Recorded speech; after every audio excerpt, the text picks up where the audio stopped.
네, 그럼 두 번째 조건으로 넘어가도록 하겠습니다. 첫 번째 조건은 교통요건, 접근성이라고 분명 말씀드렸죠. 하지만 좀 아쉬운 감이 많이 있습니다. 왜? 그 정도만 얘기해서는 사실 너무 많이 모자른 건 사실이에요. 근데 우리 여러분들이 이 토지 투자 초보자다라는 이 생각으로 제가 접근을 했기 때문에 더 복잡한 이야기, 더 깊은 이야기를 나눠드려야 되는 게 맞지만 처음이니까 그 정도를 일단 체크를 하시는 게 더 맞지 않겠나 싶습니다. 그래서 첫 번째 기본 조건인 교통요건, 접근성 체크하셨으면 두 번째 조건으로 넘어가도록 하겠습니다. 자, 두 번째 조건은 뭐냐면 이런 거예요. 여러분들이 땅을 하나 가지고 있었다라고 한번 생각을 해볼게요. 원래부터 땅을 하나 갖고 있었어요. 그냥 뭐 이게 투자 목적이건 뭐야 상속을 받았건 간에 하나 갖고 있었는데 그냥 그 땅을 쓰고 있지 않고 그냥 내버려 뒀어요. 내버려 둬다 보니까 우리나라 사람들은 땅이 놀고 있으면 동네에 땅 하나 놀고 있으면 거기 그냥 가만두나요? 지나가면서 꼭 쓰레기 같은 거 버리죠. 여러분들도 경험들을 해봤을 겁니다. 공터가 있으면 꼭 희한하게 그곳에는 쓰레기들이 자꾸 집결을 해요. 그리고 이상한 오물들도 자꾸 집결을 해요.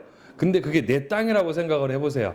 내가 쓰고 있지 않다 보니까 그 땅에 온갖 쓰레기나 오물들이 가득히 막 쌓여 나가기 시작하다 보면 내 땅인데도 불구하고 냄새가 나서 가기가 싫어요. 그렇죠? 그런데 어느 날 갑자기 땅 주변으로 굉장히 근거리에 어떤 개발 호재가 나기 시작을 한 거예요. 뭐 대학교가 들어선다거나 전철역이 들어선다거나 이런 것들이 들어선다는 얘기가 나온 거예요.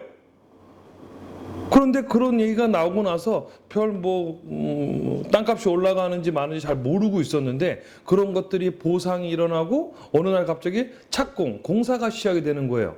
그랬더니 내 땅엔 쓰레기도 있고 오물도 있는데도 불구하고 내 땅값이 올라가요? 아니면 올라가지 않아요? 네, 당연히 올라갑니다.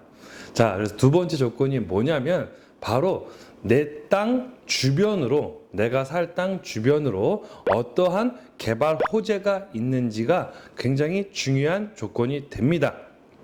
그 개발 호재로 인해서 내 땅이 간접적인, 때로는 직접적인 효과를 보기 때문이에요. 자, 그렇다라고 한다면 주변으로 개발 호재라는 것들이 어떠한 것들이 있을까요?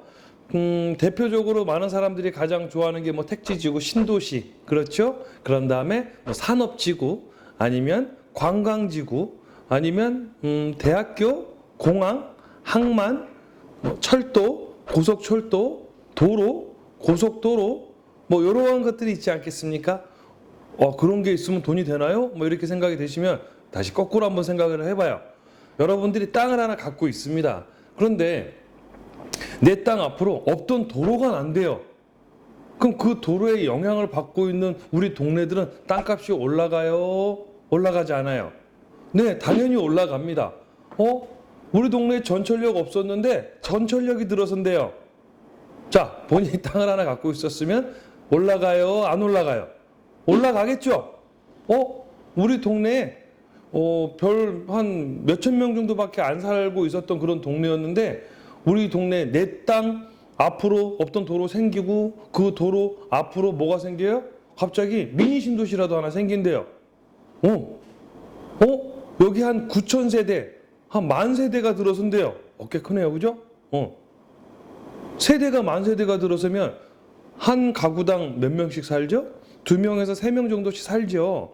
그러면 10,000세대가 들어선다라고 하면 수백에서 한 1,000명 정도밖에 안 살던 동네에 2만 명이 넘는 사람들이 살기 시작을 하겠네요. 그러므로 인해서 주변에 땅값들 올라가요, 안 올라가요? 올라가겠죠. 그리고 또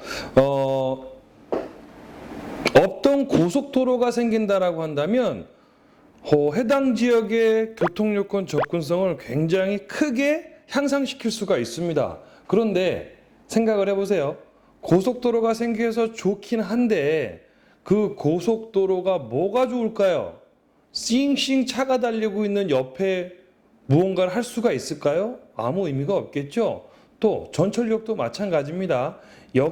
전철역이 들어선다 하면 좋겠지만 전철 라인이 들어서 버리면 안 되겠죠. 그런 것처럼 전철 철도가 들어서면 정차역과의 거리들을 또 체크를 해 보셔야 될 것이고, 그 다음에 고속도로 같은 것들이 들어선다라고 하면 해당 지역의 접근성이 매우 좋아지는 건 사실입니다만, 그 고속도로에 우리 지역 아니면 해당 지역으로 빠져나갈 수 있는 인터체인지가 어디에 생기는지, 그래서 그 인터체인지로부터 만나게 되는 국도가 어떤 것인지, 지방도가 어떤 것인지, 국지도가 어떤 것인지, 그런 부분까지 체크가 되어 주셔야 하는 겁니다.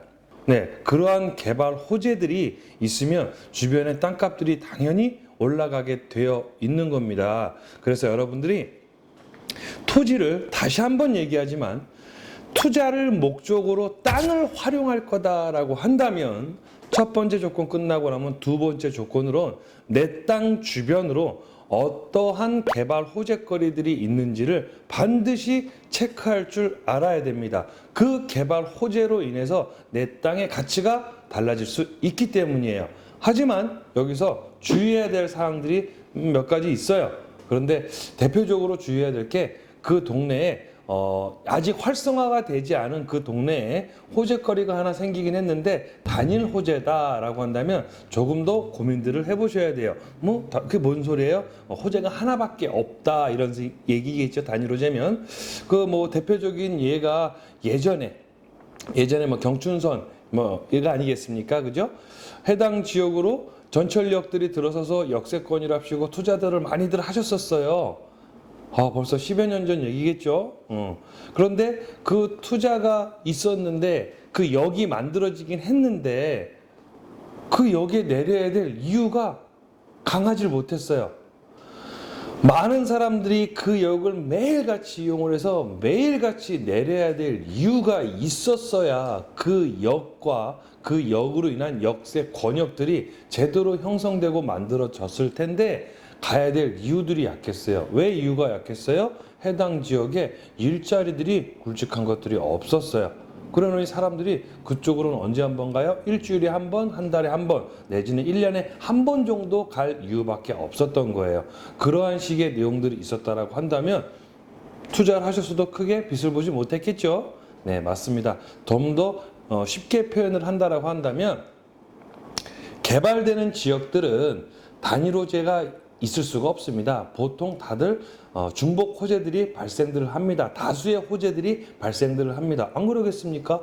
무언가 개발을 계속 해당 지자체에서 뭔가 개발을 집어넣고 이 성장을 시키려고 하다 보면은 역도 넣어야 되고 도로도 넣어야 되고 산업단지도 집어넣어야 되고 주거지도 만들어줘야 되고 그러다 보면 인구가들이 많아지다 보면 학교들도 지어야 되고 때로는 대학교 R&D 센터라도 만들려면 대학교라도 좀 집어넣어야 되고 이러한 것들을 다 유치하려고 노력을 하겠지요. 그러다 보면 호재거리들이 다수의 호재들이 당연히 생길 수밖에 없게 될 겁니다. 그렇다라고 한다면 뭐 이거는 지역을 가르자고 하는 이야기는 아닙니다만 투자를 하려고 하는 데 있어서 그렇다라고 한다면 경기권 안에서는 어느 쪽에 그런 게 더 많겠습니까? 라고 한다면 서쪽일까요? 동쪽일까요? 이거 동쪽에 사시는 분들한테 욕먹겠다 싶습니다. 이거 잘못하면 앞으로는 좀 자제해야 될 것 같아요. 그럼 물론 그럼에도 불구하고 아무래도 동쪽보다 서쪽이 더 강하겠죠. 그래서 투자를 목적으로 움직인다라고 하시면 아무래도 확률이 높은 쪽으로 가야 리스크를 감소시킬 수가 있겠죠. 그래서 그러한 부분들도 반드시 체크할 줄 알아야 됩니다. 그래서 두 번째 조건인 개발 호재까지 여러분들한테 알려드렸습니다.